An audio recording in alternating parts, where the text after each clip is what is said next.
Volume 1, Chapter 9, 31st of August, 1944.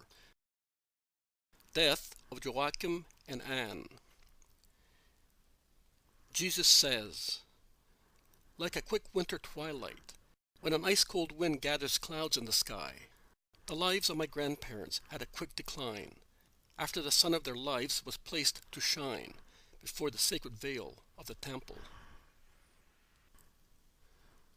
But it is said, wisdom brings up her own sons and cares for those who seek her. Whoever loves her loves life. Those who wait on her will enjoy peace. Those who serve her minister to the Holy One. And the Lord loves those who love her. If he trusts himself to her, he will inherit her, and his descendants will remain in possession of her, because she accompanies him in his trials. First of all, she selects him. Then she brings fear and faintness on him, plowing him with her discipline, until she has tested him in his thoughts, and she can trust him. In the end, she will make him firm, and will lead him back to the straight road, and make him happy. She will reveal her secrets to him. She will place in him treasures of science and knowledge of justice. Yes, all this has been said. The books of wisdom may be applied to all man, who will find guidance in them and a light for their behavior. But happy are those who can be recognized amongst the spiritual lovers of wisdom. I surrounded myself with wise people in my human kinship. Anne, Joachim, Joseph, Zacharias, and even more Elizabeth, and then the Baptist. Are they not real wise people? Not to mention my mother, the abode of wisdom. Wisdom had inspired my grandparents how to live in a way which was agreeable to God, from their youth to their death. And, like a tent protecting from the fury of the elements, wisdom had protected them from the danger of sin. The sacred fear of God is the root of the tree of wisdom that thrusts its branches far and wide to reach with its top tranquil love in its peace, peaceful love in its security, secure love in its faithfulness, faithful love in its intensity. The total, generous, effective love of saints. Who loves her loves life and will inherit life, says Ecclesiasticus. This sentence is linked with mine. Who loses his life for my sake will save it. Because we are not referring to the poor life of this world, but to the eternal life, not to the joys of 1 hour, but to the immortal ones. Joachim and Anne loved wisdom thus, and wisdom was with them in their trials.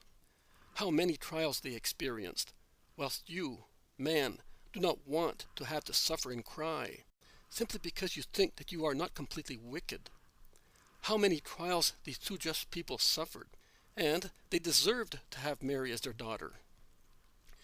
Political persecutions had driven them out of the land of David, and made them excessively poor.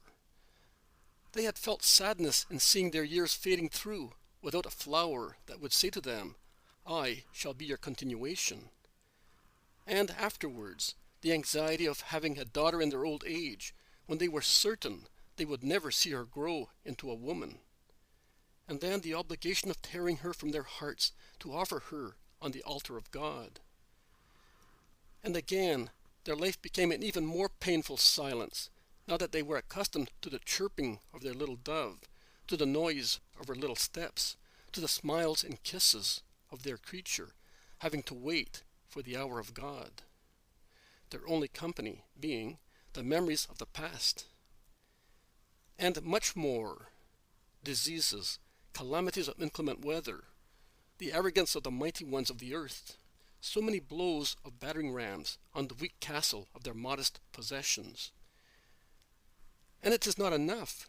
The pain for their faraway creature, which was going to be left lonely and poor, and, notwithstanding their cares and sacrifices, would get only the remains of her father's property.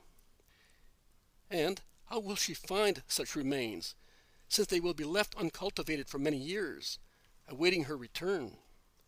Fears, trials, temptations, and yet loyalty to God forever. Their strongest temptation, not to deny their declining lives the consolation of their daughter's presence. But children belong first to God, and then to their parents. Every son can say what I said to my mother. Do you not know that I must be busy with my father's affairs? And every father, every mother must learn the attitude to be maintained looking at Mary and Joseph in the temple, at Anne and Joachim in the house of Nazareth, a house which was becoming more and more forlorn and sad, but where one thing never diminished, but increased continuously, the holiness of two hearts, the holiness of a marriage. What light is left to Joachim, an invalid, and to his sorrowful wife, in the long and silent nights of two old people who feel they are about to die? Only the little dresses, the first pair of little sandals, the simple toys of their little daughter, now far away, and memories of her, memories. And peace when they say, we are suffering, but we have done our duty of love towards God. And then they were overcome by a supernatural joy, shining with a celestial light, a joy unknown to the children of the world, a joy that does not fade away when heavy eyelashes close on two dying eyes. On the contrary, it shines brighter in the last hour, illuminating the truth that had been hidden within them throughout their lives. Like a butterfly in its cocoon, the truth in them gave faint indications of its presence, just soft flashes, whereas now it opens its wings to the sun and shows its beautiful decorations. And their lives passed away in the certainty of a happy future for themselves and their descendants, their trembling lips murmuring words of praise to God. Such was the death of my grandparents, such as their holy lives deserved.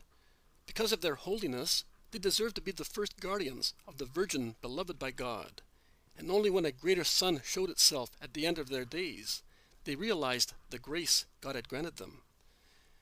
Because of their holiness, Anne suffered no pain in giving birth to her child. It was the ecstasy of the bearer of the faultless one. Neither of them suffered the throes of death, but only a weakness that fades away, as a star softly disappears when the sun rises at dawn. And if they did not have the consolation of having me present, as wisdom incarnate, as Joseph had, I was invisibly present, whispering sublime words, bending over their pillows to send them to sleep, awaiting their triumph. Someone may ask, why did they not have to suffer when generating and dying, since they were children of Adam? My answer is, if the Baptist, who was a son of Adam, and had been conceived with the original sin, was pre-sanctified by me in his mother's womb, simply because I approached her, was no grace to be granted to the mother of the holy and faultless one, who had been preserved by God and bore God in her almost divine spirit, in her most pure heart, and was never separated from him, since she was created by the Father and was conceived in a womb, and then received into heaven to possess God in glory forever and ever? I also answer, an upright conscience gives a peaceful death, and the prayers of saints will obtain such a death for you. Joachim and Anne had a whole life of upright conscience behind them, and such a life rose like a beautiful landscape, and it led them to heaven. While their holy daughter was praying before the tabernacle of God, for her parents far away, whom she had postponed to God, summum bonum, and yet she loved them, as the law and her feeling commanded, with a perfect supernatural love.